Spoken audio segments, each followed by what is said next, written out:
What's up mga kabuhay, industrial electrician, no? So dito master, may problema pala tong palitizer namin na makina. So ito yung alarm niya master, network error between BNR drives. Yung tinuturo niya master ay yung channel A na servo motor ang may problema. So kung titingnan natin dito sa electrical cabinet master, so ito yung controller ng channel A na servo motor mga master. So nag-error siya. Kukuha ako ng spare dito mga master ng Akupos na dahil may problema yung palitizer namin master. So buti may spare kami ditong maraming Akupos.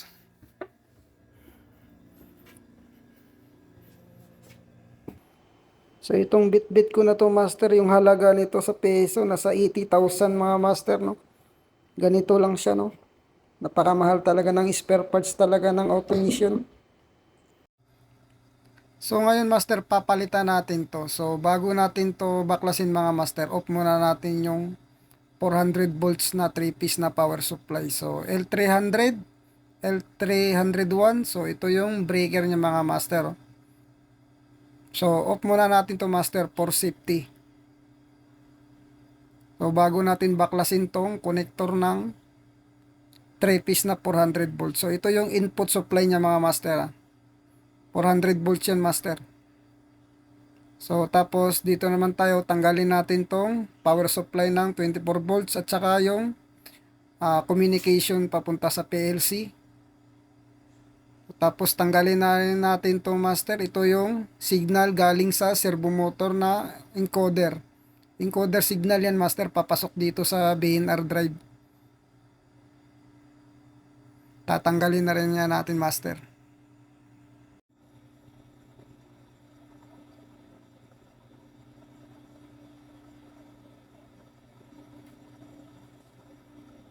Yung dito naman master, ito yung network configuration mga master.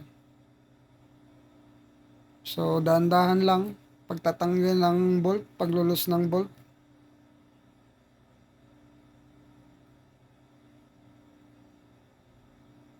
So dito sa ilalim mga master, so nandito yung UBW. So ito yung supply papunta doon sa servo motor mga master. So naka-connector lang naman to master. So hugutin mo lang pababa, matatanggal mo na yan.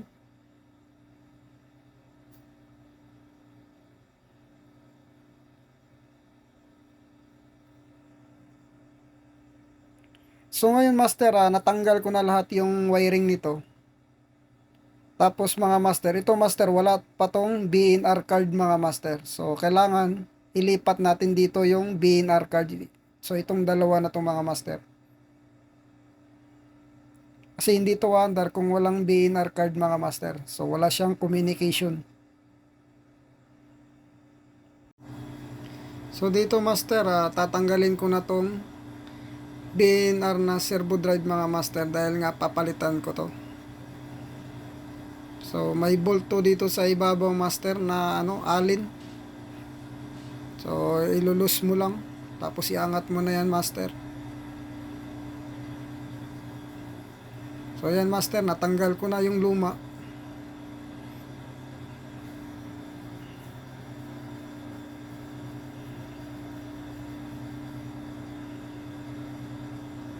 So ngayon master, ang gagawin ko nito master, ilulus ko tong dalawang bolt sa ibabaw, tapos itong bolt sa ilalim mga master ay tatanggalin ko yan. Yan, kung nakikita nyo master. Tapos tanggalin mo lang yan bolt nya master. Tapos dito sa ibabaw master, ilulus mo lang yan. Tapos mga master, itulak mo lang yan pababa yung card na yan master. So matatanggal na yan. So ito yung network configuration mga master. So ang pagsasalpak yan master, so paibabaw lang, itulak mo lang paibabaw. Tapos ito naman tatanggalin natin. So itulak lang din natin paibabaw mga master. So tapos pag nasalpak mo na yan master, so higpitan mo lang ulit yung bolt sa ibabaw. Tapos yung bolt sa baba master, ibalik mo lang master. Tapos higpitan mo pag naibalik mo na yung bolt mga master. So ganun lang siya pagpalit ng BNR card mga master.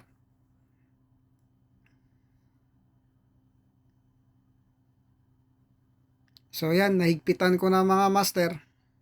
So ang gagawin ko ngayon master, ibabalik ko na to. So isasalpak ko na to ulit dun sa lagayan niya.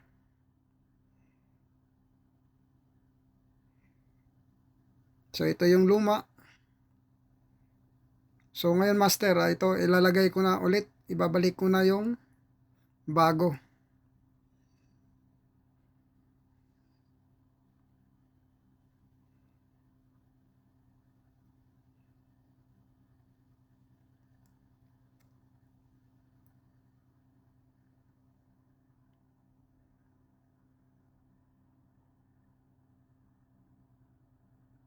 Basta tandaan mo lang master yung mga tinatanggal mo na wire. So hindi ka naman magkakamali dito master kasi nga may mga ano to, yung connector niya master ay may mga lock yan. So hindi yan pwede na isalpak mo sa kabila kasi nga hindi maisalpak yan. So ngayon master, napalitan ko na ito, na pinatakbo ko na yung palitizer namin na makina mga master. So kung nakikita nyo master ay umaandar na yung makina. Tapos dito master wala na siyang alarm na BNR mga master. So kung titingnan natin tong pinalitan natin mga master ay wala na ring error. So ito yung luma mga master, no? Yung tinanggal